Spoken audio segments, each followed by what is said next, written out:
again, some really interesting perspectives and stories on RIM and IBM really losing perspective and perhaps missing the boat on monumental business opportunities that led to downfalls or nearly led to downfalls in the different cases. Any other examples of that you've seen? Yes. So a situation that I was deeply involved in as a salesperson for IBM. I was assigned, as my first sales territory inside IBM, I was assigned Kennedy Space Center and essentially the Space Shuttle program at the time. And I was miserable, first of all, because I had come out of Vanderbilt and I had so much capacity and I was so enthusiastic, running 1,000 miles an hour. And my first territory was a government territory where they sold to the, they would buy from the lowest bidder, and their buying cycle was so slow and bureaucratic. So that was quite a challenge. But I got into the role, and it's very interesting working with the space program, NASA, and the federal contractors like Lockheed Martin and Rockwell that they work with. And I was all over the Space Center all the time, which was very cool. But I realized part of this, the thing that made the job less fun was all this bureaucracy, and the speed with which they operated was slow. And I saw all kinds of problems with the way they operated. I felt like it was sloppy. But at the same time, the NASA employees would constantly talk about their safety record. No significant accidents since Apollo 13. Were, safety's job one, and signs all over the walls like that. But I didn't like what I saw. I felt like this is,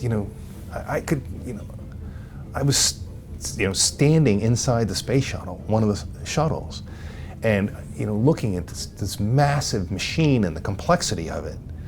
And I thought, can you be this sloppy and really manage this thing?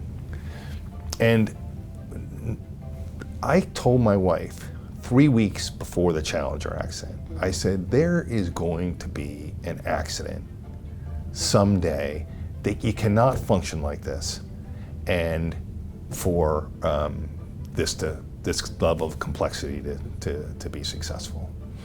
And I was out at Kennedy Space Center that day. The Space Shuttle Challenger, some people don't know this, but the Space Shuttle Challenger had a teacher on board. And it was widely watched, and it was on in all the schools because this teacher was on board.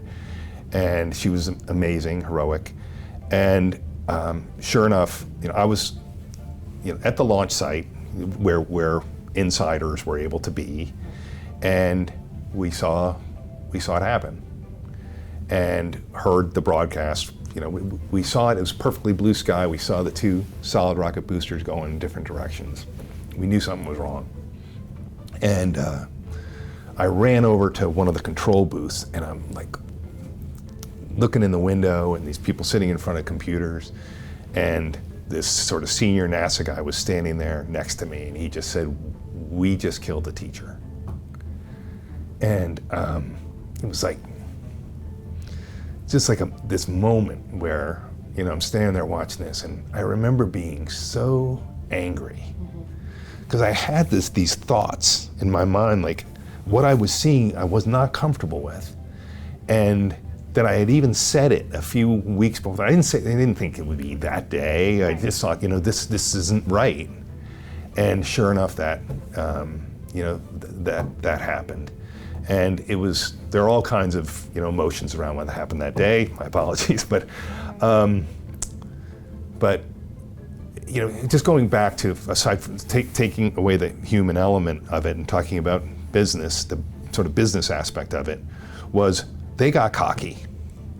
RIM got cocky. IBM got cocky. A whole bunch of other businesses got cocky and missed, the things that were making them vulnerable. And NASA and the federal contractors did, to this tragic result. To their credit, to their credit, they decided that, rightly, Congress got involved, but very fast action. No more shuttles were grounded, and we need to figure out what happened, and we need to overhaul this. And they acted actually quite quickly. And they put out a RFP for what they called the Shuttle Processing Data Management System, SPDMS. It's stuck in my head. And so they put out this bid, and it was to do a comprehensive overhaul of all the technology that they used to process the space shuttle. Processing the space shuttle means it lands on Earth, they bring it to Cape Canaveral, and at the Kennedy Space Center, they fix it up again, replace the tiles, do all these other things to it, fuel it up, and then launch it. Once it's launched, the processing is over, and now you're flying it. So they did this, the SPDMS bid, IBM bid on it. Previously, they were giving everything to the low bidder, and they were doing tons of things manually. We bid on SPDMS, and we won it. And to us, it was like a national mission. Like, we are going to win this. We offered it at a much lower price than we might otherwise. Like, we have to be doing this. Nobody else can do this. And we installed, just a really complex management system for NASA and the federal contractors that, I don't know whether it's still in use, but it may have been upgraded, but it transformed the way they processed the shuttle and removed all kinds of safety risks from the program following that. So. Wonderful.